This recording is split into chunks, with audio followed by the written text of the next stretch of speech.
តោះសួស្តីបងប្អូននេះស្វាគមន៍មកកាន់វីដេអូថ្មីទៀតហើយថ្ងៃនេះគឺយើងមក unboxing ជាមួយនឹង Smartwatch Mark SK 43ដែលជាប្រភេទនាឡិកាអេក្រង់ធំល្អស្អាតមែនទែនឥឡូវនេះយើង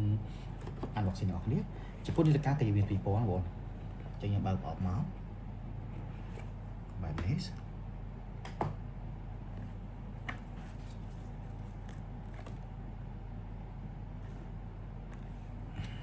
្មាននេះគឺពណ៌ខ្មៅបងប្អូនហើយនាឡិកាគឺមានពីរពណ៌ពណ៌ប្រាក់មួយទៀតអូខេ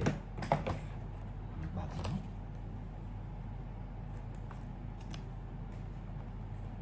នេះគឺពណ៌ប្រាក់អញ្ចឹងនាឡិកានេះមកមានតែពីរពណ៌បែបហ្នឹងទេគឺពណ៌ប្រាក់ជាមួយពណ៌ខ្មៅតែម្ដងហើយសម្រាប់នាឡិកាយើងមានជាមួយនឹងខ្សែនាឡិកា3តែម្ដងបងប្អូន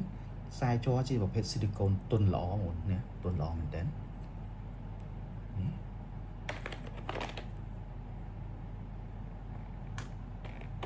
នេះគឺខ្សែស្បែកក៏ល្អដែរបងប្អូនចេញមកស្អាតតែម្ដង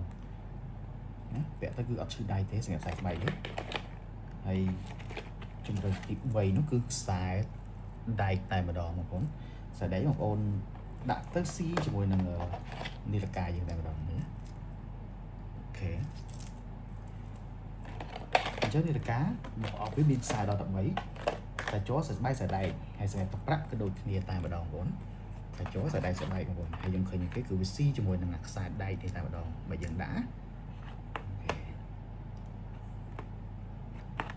បងប្អូនសំតែម្ដងសម្ពុះខ្សែវាអញ្ចឹងយើងធ្វើការបើកជាមួយនឹង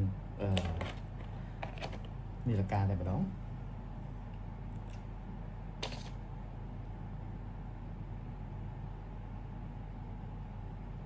អូខេនេះគឺមុខនាឡិកាដែលវាមានស្រាប់តែម្ដង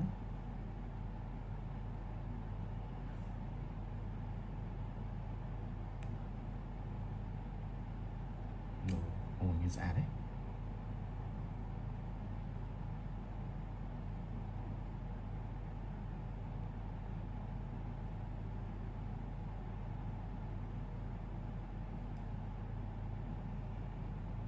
សម្រាប់នាឡិកានេះយើងមានកម្មវិធីច្រើនមែនតើបងប្អូនហើយជាមួយ